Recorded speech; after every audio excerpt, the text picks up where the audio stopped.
आप देखो, सोना का आइटम जो होता है ना, पहनते हैं तो टाइम टू टाइम वो भी गंदा हो जाता है। तो उसको हम लोग क्या करते हैं, हल्के से गर्म पानी में हल्दी डालते हैं और बहुत अच्छा से ब्रश से साफ़ कर लेते हैं घर पे हैं। सोनार को भी नहीं भेजते हैं, क्यों? क्योंकि इलेक्ट्रोलिसिस के मेथड के द्वारा वो कुछ सोना को निकाल के अपने यहाँ अपने घर में रख सकता है, मतलब सोना का वेट को कम कर सकता है। तो घर पे ही सोना की साफ़ सफाई करते हैं सोने के आइटम की। वहीं देखो, अगर घर में जो स्टील के बर्तन होते हैं पुराने, या शीशे के जो कप होते हैं पुराने होने जाने के बाद एकदम गंदे हो जाते हैं कितना भी उसको साफ़ करो वो साफ़ होने वाला नहीं है। तो हम लोग क्या करते हैं, थ्रो आउट कर देते हैं। बहुत अच्छा से दलीलें देते हैं, लॉजिक देते हैं कि पुराने गंदे घिसे पिटे बर्तन में नहीं खाना चाहिए, शुभ नहीं होता है भविष्य के लिए। तो उसको हम बाहर में फेंक देते हैं। आप देखो, सोना का आइटम पहनते हो, कहीं टूट फूट हो गया तो उस जो आइटम को बहुत अच्छा से ट्रांसपेरेंट पन्नी में लपेट के रखते हैं, फिर उसे एक डिब्बा में डालते हैं, फिर पाउच में बहुत समेट के अच्छा से रखते हैं। क्यों? क्योंकि सोना की जो कीमत होती है बहुत होती है। कुछ मिलीग्राम सोने की ही कीमत जो होती है कई हज़ार में होती है। वो आइटम जो होता है बहुत ही वैल्यूएबल होता है।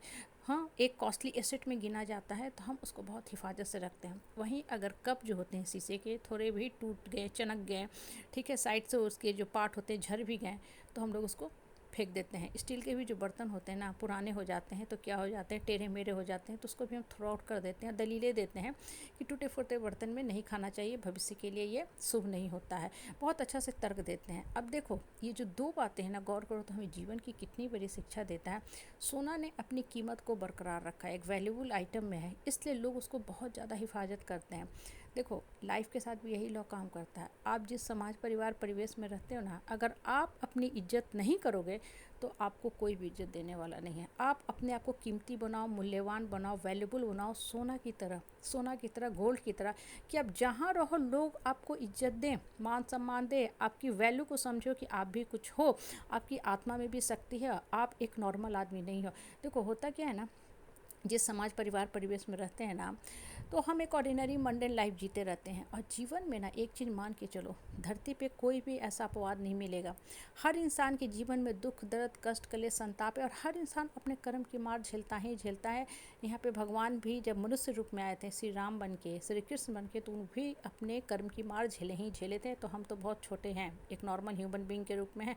तो अगर आपकी लाइफ में आज कोई दुख, दर्द, कष्ट, कलेश, संताप चल रहा है, लेकिन इसका मतलब ये नहीं है कि आप एकदम रो के, गिर के, मर के रहो। अपने आप को कमज़ोर बना के रखा करो, दब्बू बना के रखा करो, सहनशील बनते जाओ कि लोग सिर्फ और सिर्फ आपका इस्तेमाल करते जाएं। बिल्कुल नहीं। जीवन की जो भी परिस्थिति है, वो परेशानी हो, उसको फेस करो। डे टू डे लाइफ में जो भी मुश्किलें आती है, उसको स्ट्रांग बन के मन और आत्मा से स्वीकार करो, और ये सोचो कि ये परिस्थिति है, परेशानी है, हमको क्या ऑप्शन खोजे कि हम बढ़ सके, और आपको ऑप्शन मिलेगा ही मिलेगा। जीवन की परिस्थिति और परेशानी आपको दुख देने के लिए नहीं आती है, पुरस्कार देने के लिए आती है, उठाने के लिए आती है। लेकिन आप क्या करते हो, आप हार मान लेते हो। अरे क्या करें, मेरे भाग्य में ही, नसीब में ही बस दुख ही दुख लिखा हुआ है। इन द मीन टाइम होता क्या है, जिस सोशल सर्किट में आप रहते हो, रिलेशन के बंधन में बंधे हुए हो, एक अच्छा नेटवर्क है, वो लोग क्या करते हैं, सिर्फ और सिर्फ आपका इस्तेमाल करते जाते हैं। क्योंकि लोगों को ये पता है कि ये इंसान जो है डरपोक आदमी है, यह हमेशा ही हमेशा कमज़ोर रहेगा, कॉम्प्रोमाइज़ करते रहेगा, इसलिए इसको और भी इस्तेमाल करो। देखो, हमेशा मन और आत्मा को सर्वश्रेष्ठ स्थान दो, हायर पावर पे रख के जिया करो। कभी भी मन की शक्ति को कमज़ोर मत होने दो।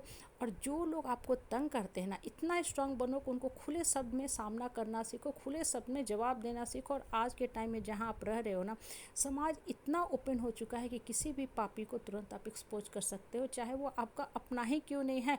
क्यों? क्योंकि धरती पे आप मान सम्मान के साथ सर उठा के अपनी खुशी के लिए जीने आए हो, अपने लाइफ को मीनिंगफुल बनाने आए हो, अपने लाइफ की जर्नी को हैप्पीली कवर करने आए हो, ना कि घुट घुट कर, तिल तिल कर, मर मर के जीने के लिए। बिल्कुल नहीं। आपका एक लाइफ का मोटो है, मकसद है, उसको आपको हैप्पीली कवर करना है। आप धरती पे आए हो अपने हिस्से का जीवन जीने के लिए, आप तो सुख के लिए जीने के लिए वो काम करो जिससे मन और आत्मा खुश होती है, ना कि हित नाता, परिवार, रिश्तेदार को खुश करने में लगे रहो। इन द मीन टाइम आपका पूरा जीवन इसी में निकल गया, कोई खुश तो नहीं हुआ, अंततः आपके हिस्से सिर्फ और सिर्फ दुख ही दुख मिलता गया। और ये जो रिश्तेदार हैं, वो रिश्ते की पोस्टमार्टम करने से भी पीछे नहीं हटते हैं। मतलब जिस दिन आपने बोल दिया कि अब हम नहीं करेंगे, उस दिन आपको कुचल के भी ख़त्म कर देंगे। इसलिए अपनी कीमत समझो, अपने आत्मा को समझो, आपकी आत्मा में कितनी शक्ति है, और अपनी आत्मा को सर्वश्रेष्ठ स्थान दो, और अपनी कीमत सोने की तरह बनाओ, वैल्यूबल बनाओ।